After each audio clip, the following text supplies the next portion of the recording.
Hello students, welcome to Sunita's channel.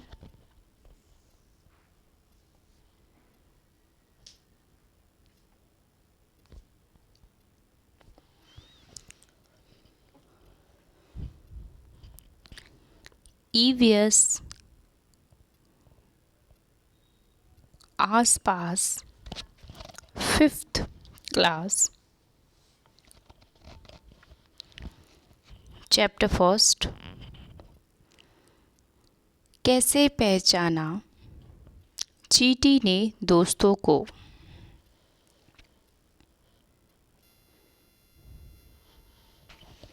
शुरू करते हैं अपना चैप्टर।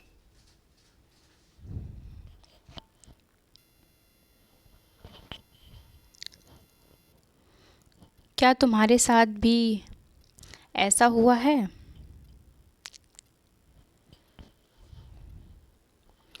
तुम स्कूल के मैदान में बैठे खाना खा रहे हो और चील आकर फुर्ती से तुम्हारी रोटी ले गई। तुम एक सोते हुए कुत्ते के पास से गुजरे और झट से उसके कान खड़े हो गए। खाते समय तुमसे कुछ मीठा ज़मीन पर गिर गया और कुछ ही पल में वहाँ चींटियों का झुंड इकट्ठा हो गया।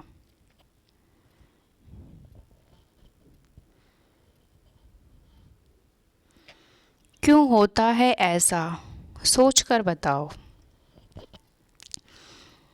जानवरों में भी देखने, सुनने, सूंघने और महसूस करने की शक्ति होती है। कोई जानवर मीलों दूर से शिकार को देख सकता है, कोई हल्की सी आहट को भी सुन लेता है, कोई जानवर अपने साथी को सूंघकर ढूंढ लेता है। ना जानवरों की भी अजीब दुनिया है।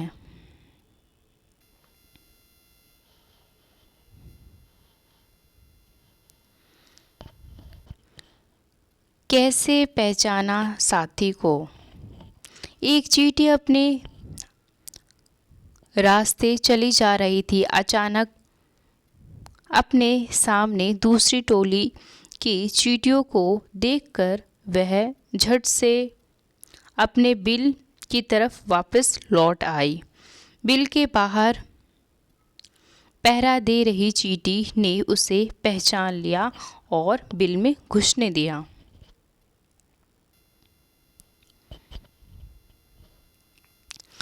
तो ये चैप्टर जो है, कैसे पहचाना चींटियों ने दोस्तों को, बेसिकली ये बताना चाहता है कि जैसे हम सूंघ सकते हैं, देख सकते हैं, महसूस कर सकते हैं, ठीक उसी प्रकार जो जानवर हैं वे भी सूंघ सकते हैं, देख सकते हैं, महसूस कर सकते हैं। तो ये जो अभी इसके बारे में अभी आगे और डिटेल से हम पढ़ेंगे।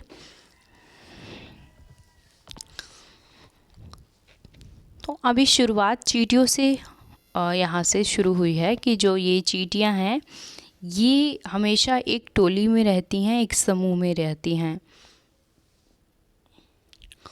तो ये जो एक समूह में रहती हैं टोलियों के अंदर ये चींटियाँ, ये सभी एक दूसरे को जानती हैं, पहचानती हैं। उनमें जानने और पहचानने की क्षमता होती है। आगे देखिए।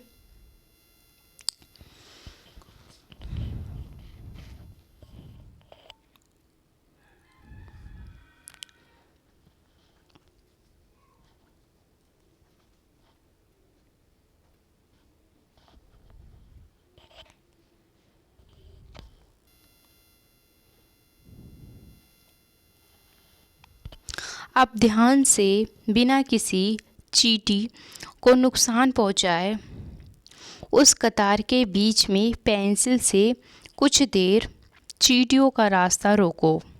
देखो अब चींटियाँ कैसे चलती हैं। बहुत साल पहले एक वैज्ञानिक ने इसी तरह के कई प्रयोग किए थे। वे इस नतीजे पर पहुँचे कि चींटियाँ चलते समय ज़मीन पर कुछ ऐसा छोड़ती हैं जिसे सूंघकर पीछे आने वाली चींटियों को रास्ता मिल जाता है। तो जो चींटियाँ होती हैं वे समूह में रहती हैं, सबसे पहली बात ये है। और दूसरी बात ये है कि जो ये चींटियाँ होती हैं अपने समूह में जब चल रही होती हैं तो वो सब जो और भी चींटियाँ होती हैं वे उनके पीछे पीछे चल रही होती हैं। तो जो सबसे आगे वाली चलने वाली चींटी होती है वे पीछे ऐसा कुछ छोड़ती जाती है जिसकी उसके ही समूह के जो भी चींटियाँ होती हैं उसे देखकर पहचान लेती हैं और वे भी उसी क्रम में आगे बढ़ती चली जाती है। तो कहने का मतलब क्या है, यहाँ जो चींटी है वे ज़मीन पर कुछ ऐसा छोड़ती जाती है जिसे सूंघकर जो पीछे आने वाली चींटियाँ हैं उसी रास्तों को अपनाती चली जाती हैं। वे उनके एक तरीक़े का पहचान छोड़ती हुई जाती हैं अपने साथी की चींटियों के लिए। और वे जो साथी की चींटियां हैं उनके साथ की वे उसकी पहचान कैसे करती हैं, सूंघ कर करती हैं। क्या अब आप बता सकते हो जब तुमने पेंसिल से चींटियों का रास्ता रोका तब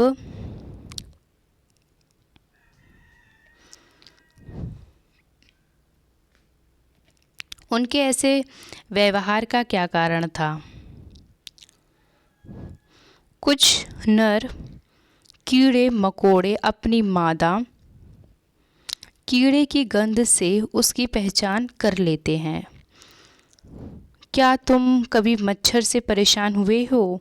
सोचो, उन्हें कैसे पता चलता होगा कि तुम कहाँ हो? मच्छर तुम्हारे शरीर की गंध, खासकर पैर के तलवे की और तुम्हारे शरीर की गर्मी से तुम्हें ढूंढ लेता है। तो कुछ ऐसे नर कीड़े मकोड़े होते हैं जो कि अपनी मादा जो कीड़े मकोड़े अपनी मादा को गंध से पहचानते हैं। अगर उदाहरण के तौर पर ये देखिए, मैं रेशम का कीड़ा हूँ, मैं अपनी मादा को उसकी गंध से कई किलोमीटर दूर से ही पहचान लेता हूँ।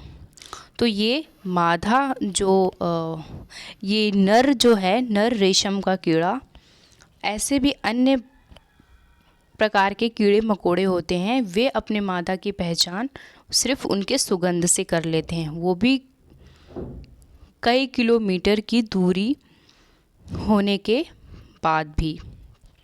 मतलब वो काफ़ी दूर होंगे,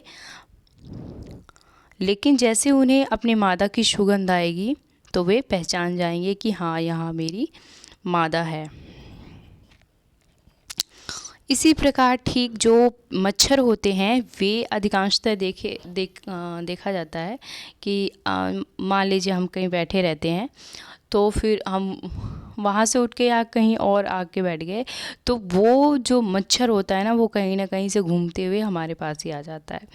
तो ऐसा क्यों होता है? क्योंकि जो मच्छर होते हैं उनमें सूंघने की शक्ति होती है, उनमें क्षमता होती है, वे हमारे शरीर की जो गर्मी है होती है, जो ऊष्मा होती है उसे पहचान लेता है और साथ ही साथ जो पैर के जो तलवे होते हैं उसकी सुगंध को वे पहचान लेता है। तो इस प्रकार मच्छर हमारे शरीर के गंध, खासकर पैर के तलवे की और शरीर की गर्मी से तुम्हें ढूंढ लेता है। क्या तुमने कभी किसी कुत्ते को इधर उधर कुछ सूंघते हुए देखा है? सोचो, कुत्ता क्या सूंघता है? तो कुत्ता अक्सर गली में कहीं भी अधिकांशतः देखने को मिलता है, तो वे क्या करता है, अधिकांश तौर पर वे इधर उधर कहीं ना कहीं सूंघता ही रहता है। तो वे किस कारण से, उसका मतलब क्या है सूंघने का? देखिए आगे, सड़क पर कुत्तों की भी अपनी जगह बटी होती है। एक कुत्ता दूसरे कुत्ते के मलमूत्र के गंध से जान लेता है कि उसके इलाके में बाहर का कुत्ता आया था। तो जो स्थान होता है, जो कुत्ता एक लंबे समय से एक स्थान पर रहता है तो वे वहाँ पर अपनी गंध छोड़ता है। जैसे ही वहाँ पर किसी और कुत्ते का आगमन हो गया या कोई और कुत्ता वहाँ पे आया तो वे पहचान जाता है कि यहाँ पर मेरे सिवा और कोई भी कुत्ता आया था। तो ये सब उनकी जो सूंघने की क्षमता से वे अपने जो इलाके जो बटे होते, जगह बटी होती है, वे उसको पहचान लेते हैं। इनमें सूंघने की क्षमता बहुत अधिक होती है।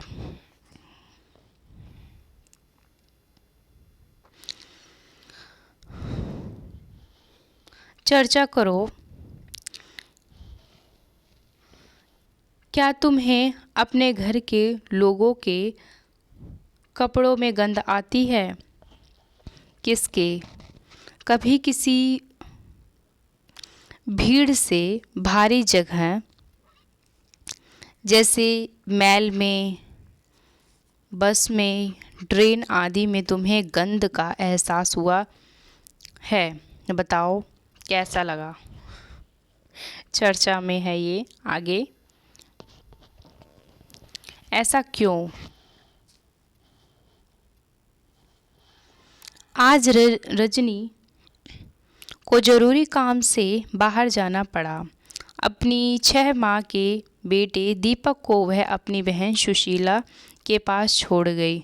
सुशीला की अपनी बेटी भी इतनी ही छोटी है। मज़े की बात यह हुई कि दोनों बच्चों ने एक साथ पोटी कर दी। अपनी बेटी की पोटी धोने के बाद जब वह दीपक की पोटी साफ करने लगी तो फटाक अपने मुंह नाक को दुपट्टे से ढक लिया।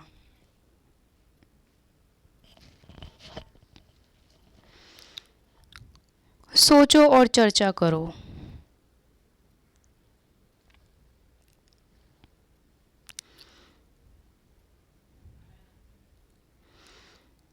सुशीला ने अपने बेटे की पोटी साफ करते समय तो मुंह नहीं ढका, लेकिन दीपक की पोटी साफ करते समय उसने मुंह ढक लिया। ऐसा क्यों?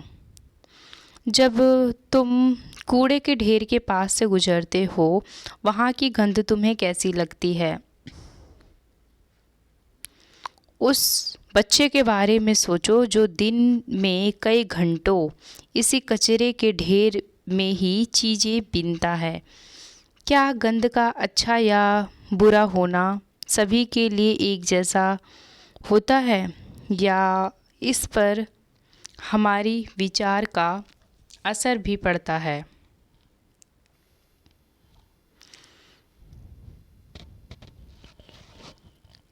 कैसे दिखा? किसी ऐसे पक्षी का नाम बताओ जिसकी आंखें सामने की तरफ होती है। ऐसे कुछ पक्षियों के नाम लिखो जिनकी आंखें सिर के दोनों तरफ होती है। इन पक्षियों की आंखों का आकार उनके सिर की तुलना में कैसा होता है? ज़्यादातर पक्षियों की आंखें उनके सिर के दोनों तरफ होती है। पक्षी एक ही समय में 2 अलग-अलग चीज़ों पर नज़र डाल लेते हैं। जब वह बिल्कुल सामने देखते हैं तब उनकी दोनों आंखें एक ही चीज़ पर होती है। तो अक्सर क्या होता है, जो पक्षी होते हैं उनकी जो आँखें होती हैं, उसके पक्षी के भी कई प्रकार हैं। ऐसे कुछ पक्षी ऐसे होते हैं जिनकी आँखें सिर के दोनों तरफ होती है, ठीक है। और जब ये कहीं भी देखेंगे तो अपनी जो दो आँखें हैं उससे अलग अलग दिशाओं में दो तरीके की चीज़ें देख सकते हैं, दो तरीके के दृश्य को देख सकते हैं। लेकिन जब ये सामने देखेंगे तो ये एक ही चीज़ को देखेंगे। और कुछ पक्षी ऐसे होते हैं जिनकी एकदम सामने नज़र होती हैं, ठीक है। अभी देखिए, ज़्यादातर पक्षियों की आँखें उनके सिर के दोनों तरफ होती है, ये हमने देखा। पक्षी एक ही समय में दो अलग अलग चीज़ों पर नज़र डाल लेते हैं। जब वे बिल्कुल सामने होते हैं तब उनकी दोनों आँखें एक ही चीज़ें पर होती है। तुमने देखा होगा कि कई पक्षी अपनी गर्दन बहुत हिलाते हैं। जानते हैं क्यों? ज़्यादातर पक्षियों की आँखों की पुतली घूम नहीं सकती, वे अपनी गर्दन घुमाकर ही आसपास देखते हैं।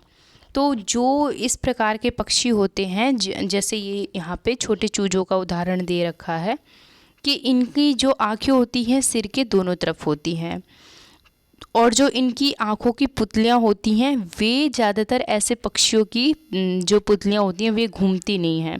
जब पुतलियाँ घूमती नहीं हैं तो उन्हें देखने के लिए अपनी गर्दन को हिलाना पड़ता है इधर से उधर, क्योंकि आँखों की पुतलियाँ तो हैं लेकिन वे घूम नहीं सकती, तो वे उन्हें अपनी गर्दन घुमानी पड़ती है देखने के लिए।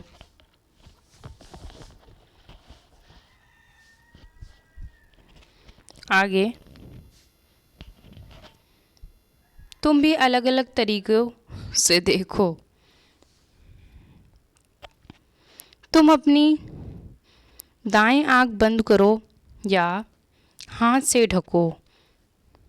उसी समय तुम्हारा साथी तुम्हारे बिल्कुल दाएं तरफ थोड़ी दूर खड़ा होकर कुछ एक्शन करे। क्या तुम बिना गर्दन घुमाए अपने साथी के एक्शन को देख पाते हो? अब दोनों आँखें खोलकर बिना गर्दन हिलाए दाईं तरफ खड़े साथी के एक्शन को देखो। दोनों तरीकों से देखने पर क्या अंतर पाया?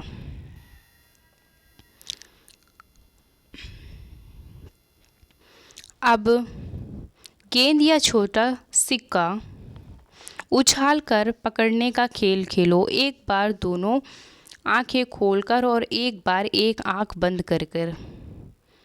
किस स्थिति में उसे पकड़ना आसान लगेगा? सोचो, अगर पक्षियों की तरह हमारी आंखें तुम्हारे दोनों कानों की जगह होती तो कैसा होता? तुम ऐसे क्या क्या काम कर पाते जो कभी नहीं कर पाते हो?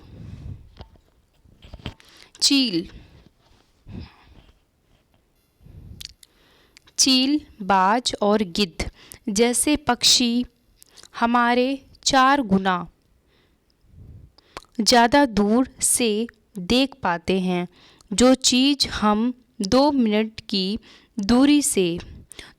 की दूरी से देख पाती हैं, वह चीज़ ये पक्षी 8 मीटर की दूरी से देख लेते हैं। तो जो ये चील, बाज और गिद्ध, इनकी नज़र जो होती है हम जैसे सामान्य जो लोग हैं उनसे 4 गुना बेहतर इनकी देखने की दृष्टि इतनी अच्छी होती है, इतनी उत्तम होती है। किसकी? बाज की, चील की, गिद्ध की। हम जिसे देखेंगे 4 किलोमीटर, अगर हम एक स्थान पे खड़े हैं और अगर हम देखेंगे तो ज़्यादा से ज़्यादा हम 4 किलोमीटर तक की दूरी को देख सकते हैं। लेकिन वही जो गिद्ध होंगे और बाज होंगे और जो चील होंगे, वे अगर किसी स्थान पर हैं वहाँ से अगर वे अपनी दृष्टि डालेंगे तो हम तो 4 किलोमीटर तक देख सकते हैं, ठीक है। ये उसके दुगना अर्थात 8 मीटर तक की दूरी को देख सकते हैं।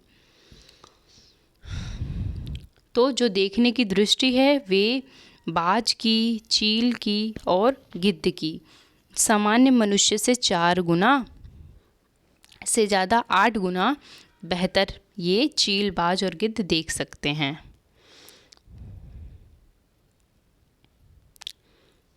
मज़ेदार बात और ये देखिए, जैसे हमें इतने सारे रंग दिखाई देते हैं उतने रंग जानवरों को दिखाई नहीं देते। देखो इन जानवरों को ये चित्र कैसे दिखाई देते हैं। तो जैसे हम दिन में देखते हैं, हमें कई प्रकार के रंग दिखाई देते हैं, कई प्रकार की वस्तुएं दिखाई देती हैं, लेकिन जो जानवर हैं उन्हें पूरे रंग दिखाई नहीं देते। जैसा कि मनुष्य है,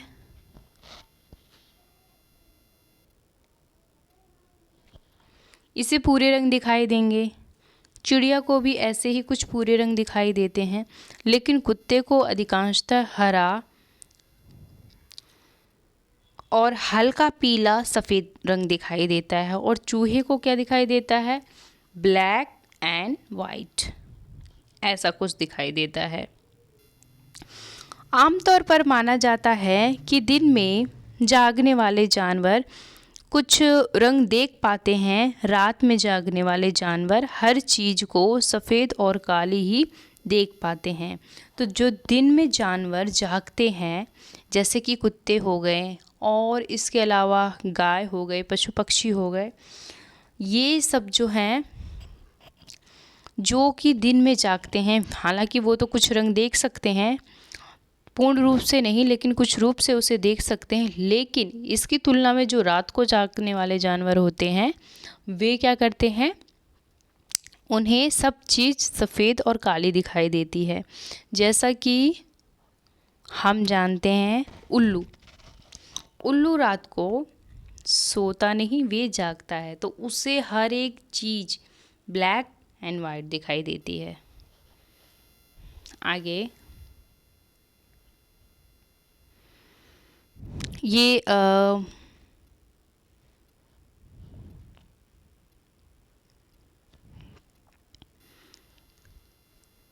कितने तेज हैं कान। तुमने कक्षा 4 में पढ़ा था कि हमें पक्षियों के कान दिखाई नहीं देते, उनके बाहर कान छोटे छेद जैसे होते हैं जो उनके आँख से ढके रहते हैं। तो जो पक्षी हैं जिनमें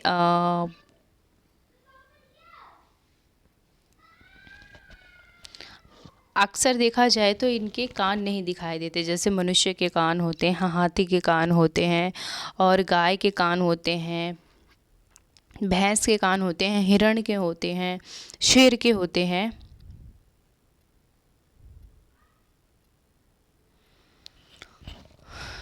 तो कुछ ऐसे भी पशु पक्षी होते हैं जिनके कान होते तो हैं लेकिन दिखाई नहीं देते, और वे उनके बालों से ढक जाते हैं, उनकी त्वचा से ढक जाते हैं। तो ठीक उसी प्रकार की बात कर रहा है।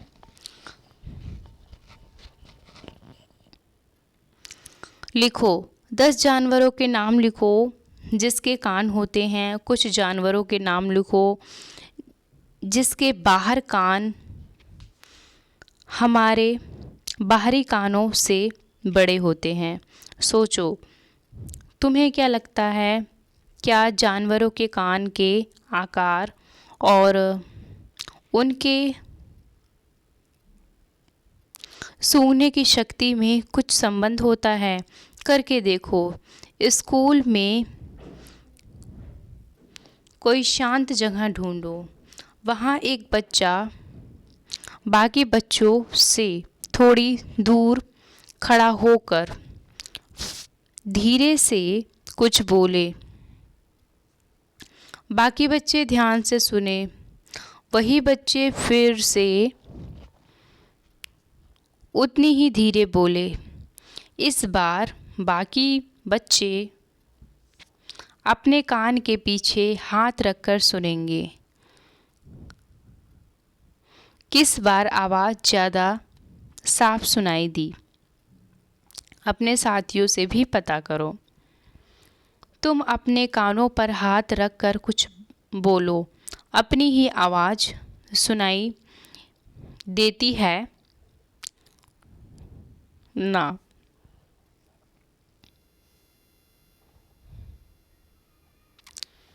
एक बार डेस्क को बजाओ। कैसी आवाज़ आई? अब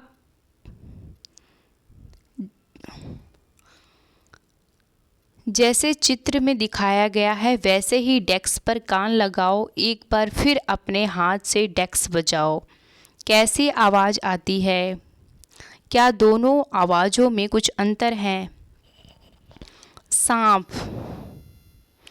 सांप भी कुछ ऐसी ही सुन पाता है। उसके बाहरी कान नहीं होते, जमीन पर हुए कंपन को ही वह सुन पाता है।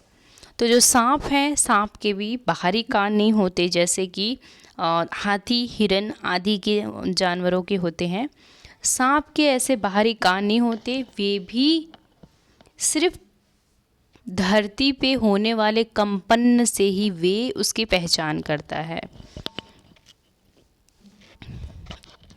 वो सिर्फ आहट को ही पहचानता है कि कोई उसकी तरफ आ रहा है,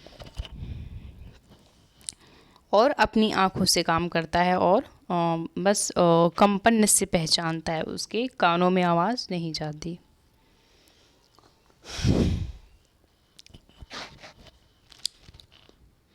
आवाज़ें अलग अलग। जंगल में ऊंचे पेड़ पर बैठे लंगूर पास आती मुसीबत जैसे शेर, चीता को देखकर एक खास आवाज़ निकालकर अपने साथियों को संदेश देता है। इस काम के लिए पक्षी भी खास आवाज़ निकालते हैं। तो हर स्थिति में जो पशु पक्षी होते हैं, ये जो जानवर होते हैं, ये अलग अलग परिस्थिति में अलग अलग आवाज़ निकालते हैं। अगर वे खुश होंगे तो उनकी आवाज़ कुछ अलग ही तरीके की होगी, लेकिन अगर किसी संकेत के कारण से, किसी संकट के कारण से अगर वो चिल्ला रहे होते हैं, चीख रहे होते हैं, तो उनकी जो आवाज़ होती है वो प्रसन्नता की आवाज़ की तुलना में जो किसी दुर्घटना के दौरान आवाज़ जो निकले, उन दोनों में फ़र्क पाया जाता है। तो हर परिस्थिति के अनुसार ये अलग अलग आवाज़ निकालते हैं। उदाहरण के तौर पे लंगूर का यहाँ पे उदाहरण दे रखा है कि जो लंगूर है वे जैसे कि शेर या चीता उसके पास जब आता है तो वो अलग प्रकार की आवाज़ निकालता है। कुछ पक्षी अलग अलग खतरों के लिए अलग अलग आवाज़ें निकालते हैं। जैसे उड़ के आने वाले दुश्मन के लिए एक तरह की आवाज़ और ज़मीन पर चल कर आने वालों के लिए दूसरे तरह की आवाज़। पक्षी जो अलग अलग खतरों के लिए ये भी अलग अलग प्रकार की आवाज़ निकालते हैं। जैसा कि उड़कर आने वाले जो दुश्मन होते हैं उनके लिए अलग प्रकार की आवाज़ निकालते हैं, और ज़मीन पर जो चलकर आते हैं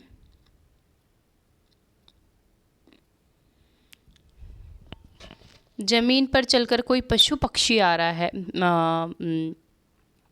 तो उसके लिए अलग प्रकार की आवाज़ निकालते हैं। देखिए यहाँ ध्यान से समझिएगा, जो पक्षी है ये अलग प्रकार की आवाज़ निकालते हैं, जैसे कि अभी लंगूर के बारे में अभी हमने देखा।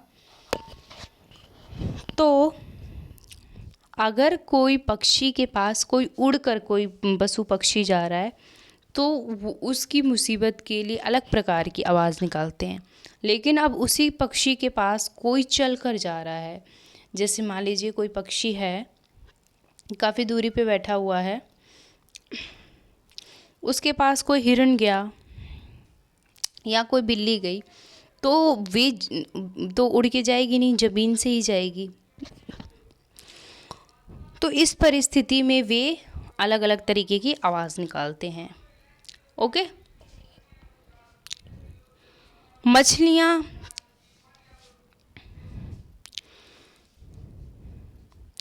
खतरे की चेतावनी एक दूसरे को बिजली तरंगों से देती हैं। मछलियाँ जब समुद्र में कोई सुनामी आने वाली होती है, जैसा कि एक बार हमने ईवीएस में हमने पढ़ा था, जिसने ईवीएस नहीं पढ़ी है अभी तक, प्लेलिस्ट में जाके देखिएगा, वहाँ पे 6, 7, 8th क्लास की जो ईवीएस है वहाँ पे पढ़ा है हमने बहुत अच्छे से, कि जब सुनामी आती है तो अपनी जो भी उसके आने से पहले जो भी वहाँ के जो पशु पक्षी होते हैं, उन्हें सबसे पहले एहसास हो जाता है कि हाँ, कोई ऐसी घटना, यहाँ दुर्घटना होने वाली है। एक अलग ही प्रकार से उनमें एक एहसास हो जाता है। तो एक अंडमान निकोबार में जब इस प्रकार एक प्राकृतिक घटना हुई थी, तो उसमें जो जनजाति थी वहाँ की, अंडमान निकोबार में रहती थी, तो उन्हें इस प्रकार का पता कैसे लगा था? जो पशु पक्षी थे वे विभिन्न प्रकार की आवाज़ें निकाल रहे थे, विभिन्न प्रकार के संकेत दे रहे थे। तो इस प्रकार वहाँ की जो जनजातियाँ हैं,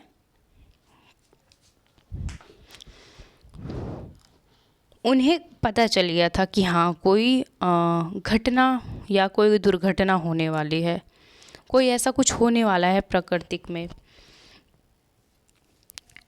उन्होंने, जो आदिवासी थे, उन्होंने तुरंत ही अपना स्थान छोड़ दिया और वहाँ से निकल बसे। और जब वहाँ से निकले तो वहाँ पर भयंकर एक प्राकृतिक आपदा आई। फिर इसके बाद क्या हुआ, जब वे संकेत और वो जो आपदा थी वे समाप्त हो गई, तो वे वहाँ पर पुनः जाके बस गए। तो कहने का अर्थ ये है कि ये भी प्राकृतिक में और कई प्रकार के जो घटनाएं, दुर्घटनाएं, जो मनुष्य सिर्फ ऐसा नहीं है कि मनुष्य ही सिर्फ देख सकता है, बोल सकता है, नहीं, पशु पक्षियों में भी इन सब की एक अलग शक्ति होती है पहचानने की। जो मछलियाँ होती हैं इसी प्रकार जो बिजली तरंगों के माध्यम से एक दूसरे को चुनौती देती हैं कि शायद सुनामी आने वाली है या बाढ़ आने वाली है। तो ये भी एक प्रकार से ये भी आपसी संकेत देते हैं एक दूसरे को। यहाँ तक कि जो डॉल्फिन है उसके लिए भी कई वैज्ञानिकों ने कहा है कि इनकी भी कोई अलग भाषा है। ये आपस में किसी माध्यम से, चाहे वो भाषा हो चाहे वो कैसे भी, ये आपस में क्या करती हैं, ये संप्रेषण करती हैं आपस में, ऐसा वैज्ञानिकों का मानना है। तो अब मछलियाँ भी क्या करती हैं, मछलियाँ भी कोई संकेत या कोई दुर्घटना को जब वो पहचानती हैं तो इसकी चेतावनी वो बिजली तरंगों के माध्यम से देती हैं। अंडमान निकोबार वाला यहाँ पे भी उदाहरण दे रखा है, ये देखिए। लेकिन अंडमान निकोबार वाला और भी मतलब ईवीएस की पुस्तक है, जाहिर सी बात है, तो ईवीएस का टॉपिक ये चलता रहता है हर किसी बुक में, क्योंकि दुर्घटना तो एक ही है, तो ये तो लगातार चलता रहता है। फ़िलहाल अभी हम इसे पूरा करते हैं। कुछ जानवर तूफ़ान या भूकंप आने से कुछ समय पहले अजीब हरकतें करने लगते हैं। जो लोग जंगल में रहते हैं और जानवरों के इस व्यवहार को समझते हैं वे जान लेते हैं कि भूकंप आने वाला है या कुछ अनहोनी होने वाली है। तो ये प्राकृतिक घटनाओं के ही दौरान अधिकांश रूप से ऐसी अजीब सी हरकत करते हैं। हालांकि इनकी जो व्यक्तिगत जैसे दुर्घटना हो गई वो तो एक सामान्य सी बात है, ठीक है, लेकिन जो अजीब सी ये हरकत करते हैं तब ये प्राकृतिक दुर्घटनाओं के दौरान ही करते हैं, चाहे वे सुनामी हो गई, भूकंप हो गया और कोई प्रलय हो गई, कोई प्रवाह हो गया। तो ठीक उसी प्रकार यहाँ पर उदाहरण दे रखा है 2004 दिसंबर में आए सुनामी से कुछ समय पहले जानवरों के अजीब व्यवहार और उनके दौरान की गई चुनौती या भरी आवाज़ों को अंडमान की एक खास जनजाति समझ गई। उन्होंने वह इलाका खाली कर दिया। इस प्रकार इस जाति के लोग सुनामी के कहर से अपनी जान बचा सके। तो इस प्रकार की आवाज़ डॉल्फिन के बारे में ये दे रखा है, अभी हम इसी की बात कर रहे थे। इस प्रकार की आवाज़ भिन्न भिन्न प्राकृतिक घटनाओं की जब ये जानवर और पशु पक्षी पहचान करते तो ऐसी अजीब हरकतें करते हैं। डॉल्फिन भी अलग अलग तरह की आवाज़ निकालती है, एक दूसरे से बात करती है। वैज्ञानिकों का यह मानना है कि कई जानवर की अपनी पूरी भाषा है। तो इसमें से डॉल्फिन एक उदाहरण के रूप में हमारे सामने है। और भी अन्य ऐसे बहुत से कई जानवर हैं जो इनकी एक आपसी अपनी भाषा होती है। लिखो, क्या तुम कुछ जानवरों की आवाज़ समझ सकते हो? किस किस की? क्या कुछ जानवर तुम्हारी भाषा भी समझ सकते हैं? कौन कौन सी? आओ खेले एक मज़ेदार खेल। एक तरफ पक्षी हर अलग बात के लिए अलग अलग आवाज़ निकालते हैं, उसी तरफ तुम भी अलग अलग बातों के लिए आवाज़ की भाषा बना लो। ध्यान रहे बोलना नहीं, केवल आवाज़ें निकालनी है और साथियों को अपनी बात समझानी है। किन बातों के लिए चेतावनी संकेत भेजना चाहोगे? जैसे कक्षा में टीचर के आने पर। बहुत मज़ेदार खेल है ना? आगे, कितना सोए? बहुत से जानवर किसी खास मौसम में लंबी गहरी नींद में चले जाते हैं, लंबी भी इतनी कि कई महीनों तक फिर दिखाई नहीं देते। क्या तुमने कभी ध्यान दिया है कि सर्दियों के दिनों में अचानक ही छिपकलियाँ कहीं गुम हो जाती हैं? सोचो, वे ऐसा क्यों करती होंगी? क्योंकि ये सर्दियों के समय में सोने चले जाती हैं। आगे इसके बारे में देखेंगे हम। देखिए, स्लॉथ एक भालू जैसे दिखने वाला जानवर है।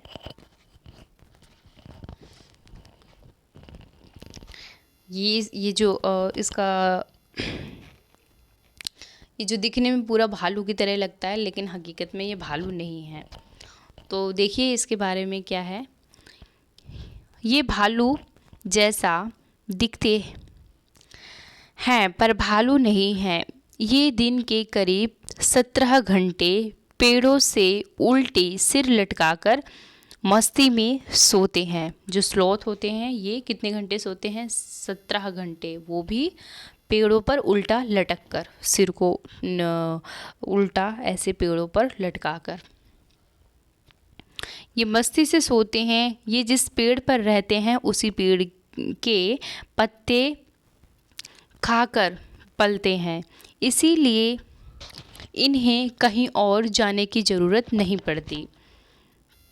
तो ये दिन में 17 घंटे सोते हैं और क्या खाते हैं, ये पत्तियां खाते हैं पेड़ों की। ओके, इसीलिए ये मतलब जब 17 घंटे सोते हैं, पेड़ों की पत्तियां खाते हैं, तो सब कुछ इनकी जो व्यवस्था है वह पेड़ों पे ही है, तो इन्हें ज़मीन पर उतरने की क्या आवश्यकता है। इसीलिए इन्हें कहीं और आने जाने की ही ज़रूरत नहीं होती। जब ये अपनी पेड़ के सारे पत्ते खा लेते हैं तब वे पास के पेड़ पर जाते हैं। लगभग 40 वर्ष के अपने पूरे जीवन में ये मुश्किल से 8 पेड़ों पर घूमने की तकलीफ़ उठाते हैं। हफ्ते में एक बार ही शौच करने के लिए पेड़ से नीचे उतरते हैं।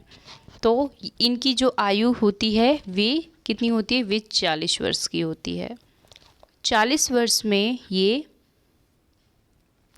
मुश्किल से 8 बार अपना पेड़ जो होता है वे बदलते हैं। वो भी कब, जब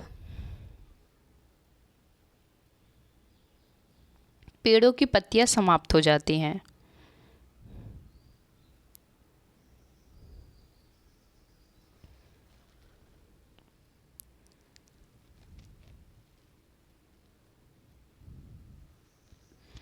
चालीस वर्ष इनकी आयु हो गई और मान लीजिए ये एक पेड़ पे 5 वर्ष गुजारते हैं, ठीक है। फिर इस प्रकार ये अपने जीवन में 8 पेड़ बदलते हैं और इस प्रकार इनका 40 वर्ष पूरा हो जाता है। 17 घंटे सोते हैं और जो अपना पेट भरते हैं ये अपनी पेड़ों की पत्तियां खा के भरते हैं। और शौचालय के लिए ये सप्ताह में सिर्फ एक दिन पेड़ से नीचे उतरते हैं। आगे स्लॉथ का जगना 24 घंटे होते हैं। 6 घंटे स्लॉथ, 18 घंटे, 12 घंटे, अनेक अनेक क्रियाएं करता है ये। फिर खाना भी खाता है, फिर सोता भी है।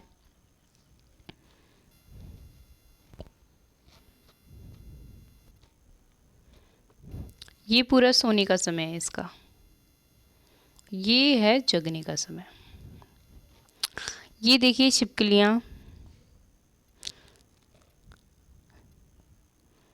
24 घंटे में से ये देखिए 6 से 12 सिर्फ 6 घंटे सोती है ये।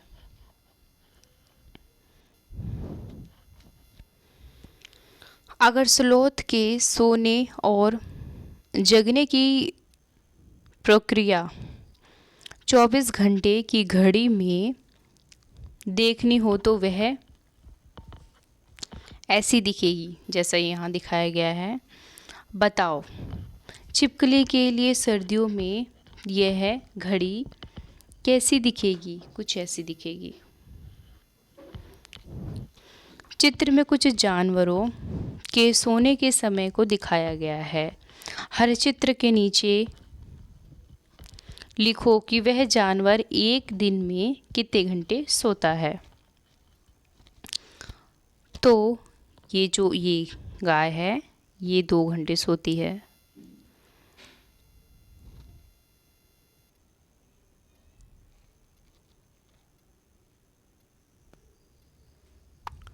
One minute.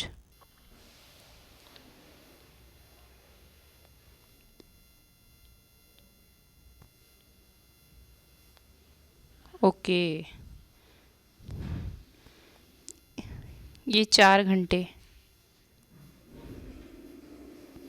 4 घंटे।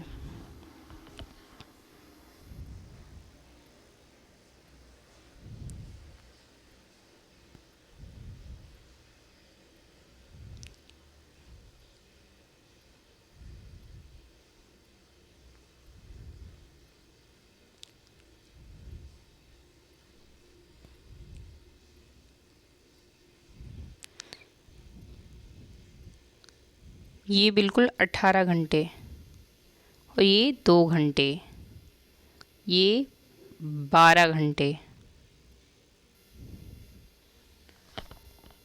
ओके, तो इनके सोने का समय इतना है। आगे देखिए,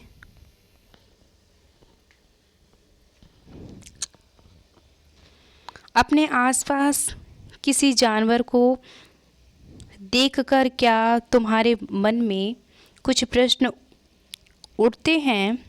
कौन से? कोई 10 प्रश्न बताओ और लिखो। चलिए ठीक है, ये आ गया। तो ये जो शेर है इसमें भी सूंघने की शक्ति, पहचानने की शक्ति और देखने की शक्ति बहुत अधिक होती है। देखिए क्या होता है, ये बाघ है। बाघ अंधेरे में हमसे 6 गुना बेहतर देख सकता है। तो ये जो इसकी दृष्टि है हमसे अंधेरे में 6 गुना बेहतर, ठीक है, 6 गुना बेहतर अच्छा देख सकता है। और ये जो इसकी मूछें हैं ना, इसका भी अपने आप में एक अलग ही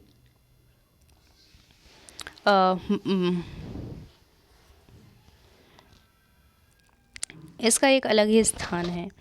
बाघ अपने इलाकों में मूत्र करके अपनी गंध छोड़ते जाते हैं। यह इलाका कई किलोमीटर बड़ा हो सकता है। एक बाघ किसी दूसरे बाघ के मूत्र के गंध को झट पहचान लेता है, फिर उस इलाके में घुसना है या नहीं, यह तो उस बाघ की मर्जी।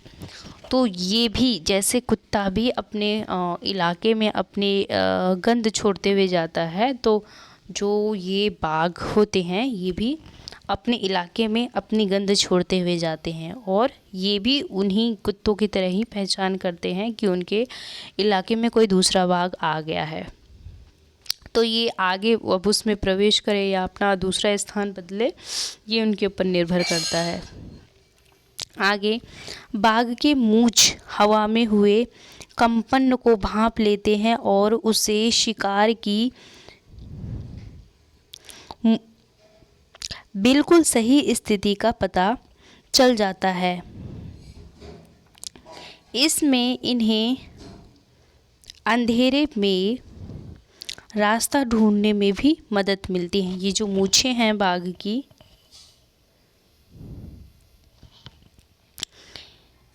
हवा में होने वाले कंपन को ये पहचान लेते हैं कि ये प्राकृतिक रूप से जो हवा चल रही है उसकी आहट है या कोई शिकारी आ रहा है उसकी आहट है। तो ये इस मूंछों के माध्यम से सब पहचान लेते हैं, और ये अंधेरे में भी अपना रास्ता बहुत अच्छी तरीके से ढूंढ सकते हैं। अंधेरे में ये जो इनकी ये मूंछें हैं ना, ये इनका रास्ता ढूंढने में मदद करती हैं।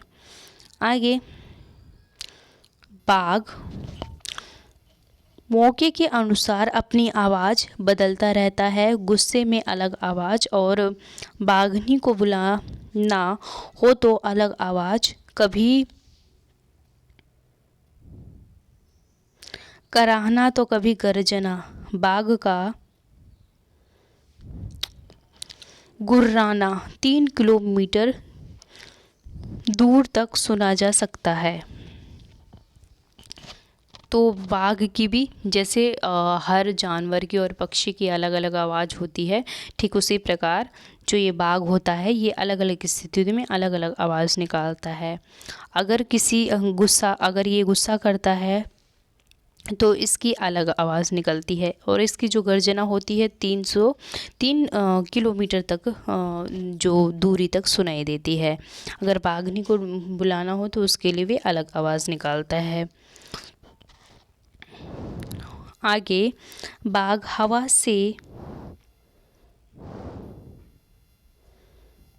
से पत्तों के हिलने और शिकार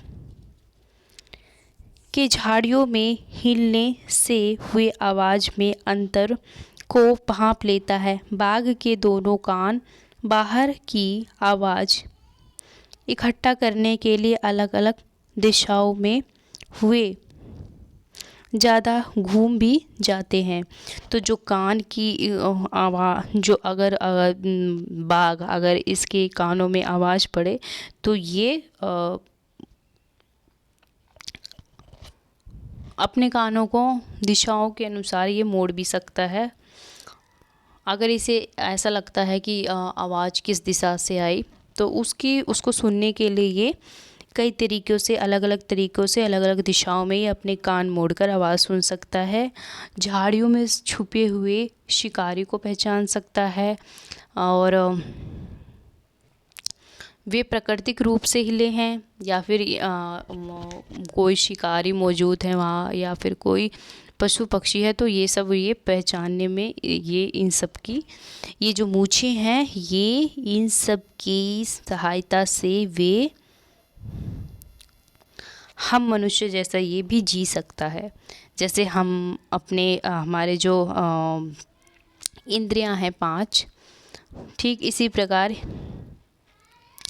इनके अंदर भी कुछ ऐसी शक्तियाँ होती हैं, सूंघने की, देखने की, एहसास करने की, जैसे हम करते हैं, ठीक वैसे भी इनके पास भी होती है।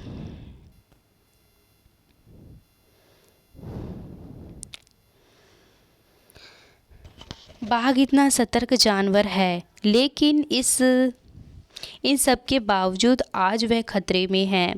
सोचो, जंगल के बाघ को किन चीज़ों से खतरा होगा? क्या हम भी जानवर के लिए खतरा बन रहे हैं? कैसे?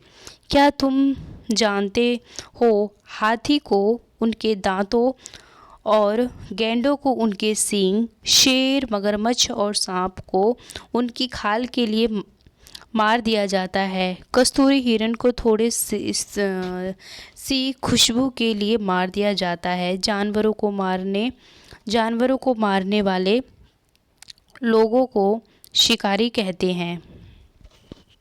हाँ, तो आज जो बहुत से जानवर है वे ख़त्म होने की कगार पे है, तो उसके संरक्षण के लिए हमारी भारतीय सरकार क्या कर रही है? विभिन्न प्रकार के उद्यानों को संरक्षण प्रदान कर रही है। तो इस प्रकार जो ऐसे कई पौधे हैं, 28,000 ऐसे पौधे हैं जिसका संस्थान जो वर्ल्ड लेवल पे विभिन्न प्रकार के जो संगठन बनाए गए हैं, तो उनको उनमें शामिल किया गया है कि इस प्रकार के जो पौधे हैं, जो जानवर हैं, उनको संरक्षण प्रदान किया जाए। और तो इस प्रकार जो मनुष्य हैं उसे प्रकृति में सहयोग प्रदान करना चाहिए, संरक्षण प्रदान करना चाहिए, तभी ये जो विभिन्न प्रकार के पशु पक्षी इन्हीं के द्वारा बचाए जा सकते हैं। पता करो, भारत में जानवरों की सुरक्षा के लिए ऐसे नेशनल पार्क और कहाँ हैं। हम अभी इसी के बारे में बात कर रहे थे। इसके बारे में जानकारी इकट्ठा करके रिपोर्ट तैयार करो। हम क्या समझे? तुमने कभी ध्यान दिया है कि बहुत से गायक गायिकाएं गाते समय अपने कान पर हाथ रखते हैं? वे ऐसा क्यों करते होंगे? कुछ उदाहरण देकर समझाओ, जिससे हमें पता चलता है कि जानवरों की देखने, सुनने, सूंघने और महसूस करने की शक्ति बहुत तेज होती है। तो अभी हमने देखा तो विभिन्न प्रकार के जो पशु पक्षी हैं उनमें भी सोचने, समझने, सूंघने, चिंतन करने की शक्तियाँ पाई जाती हैं। तो ये चैप्टर यहीं समाप्त होता है। मिलते हैं अपने अगले चैप्टर में। तब तक के लिए okay, bye bye, thank you.